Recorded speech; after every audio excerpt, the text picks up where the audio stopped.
Storms come into our lives, followed by another and then another. They often cause fear, uncertainty, and anxiety to bubble up within us. Jesus promises to give us unexplainable peace and comfort. Yet, for one reason or another, we tend to doubt if He can or if He will. If you're a doubter, Jesus' words to Thomas are fitting.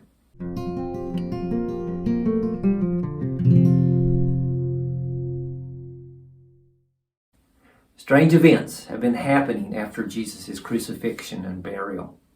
It began with some of the women followers reporting angel sightings.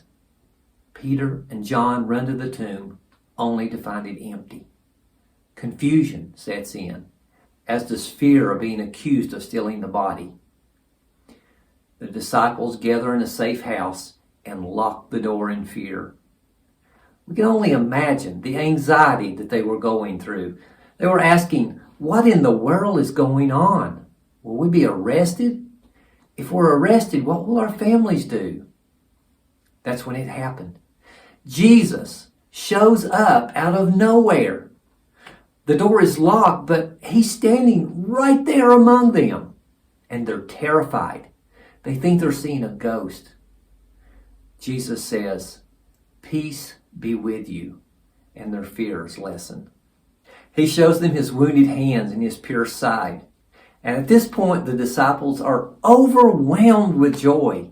This is Jesus. The reports are true. He is risen from the dead. Peace be with you, Jesus says once again for emphasis. Peace of heart, peace of soul and mind, deeper and fuller peace. Maybe for some of them, it brought back the words He had once spoken. Peace I leave with you, my peace I give you. Not as the world gives, let not your heart be troubled, and do not be afraid.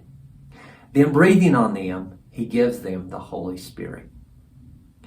There was someone who wasn't there that day, Thomas. The disciples are so excited to tell him what had just happened. His response is doubtful and right to the point. We read of it in John 20:25. The other disciples told Him, "We have seen the Lord." And He said to them, "Unless I see the nail marks in His hands, and put my finger where the nails were, and put my hands into His side, I will not believe it." 1 week later, they're all together again, but this time with Thomas. Same house, same locked door, same mysterious entrance. Peace be with you, Jesus says. Then to Thomas, put your finger here. Jesus gives him a caring and gracious word. Stop doubting and believe. I'm sure some of the storms in your life seem too big for Jesus too. You ask, can Jesus infuse me with peace? Is that even possible? Or would Jesus create in me new life? Then you might be asking, can He heal my wounds that lead to alcoholism, addiction, self-harm, hatred of my life? Is it possible for Him to transform my inner person from anxiety and depression and bitterness? Listen, to have doubts in our difficulties is a normal and natural reaction.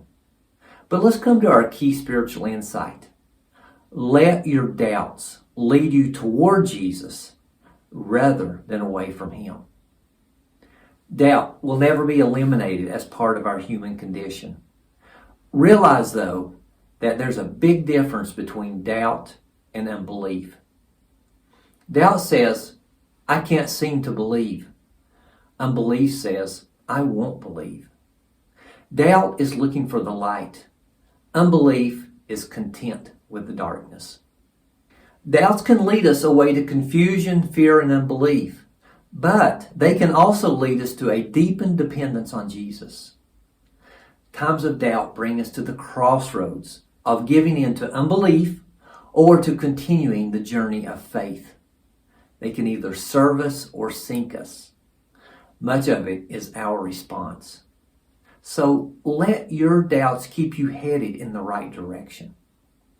Now, if you're one who doubts Jesus and his resurrection, let me say that it's easy to doubt when you're young and life is filled with pleasure, or when his commands get in the way of your life goals. But as you grow older, the fear of death increasingly intensifies.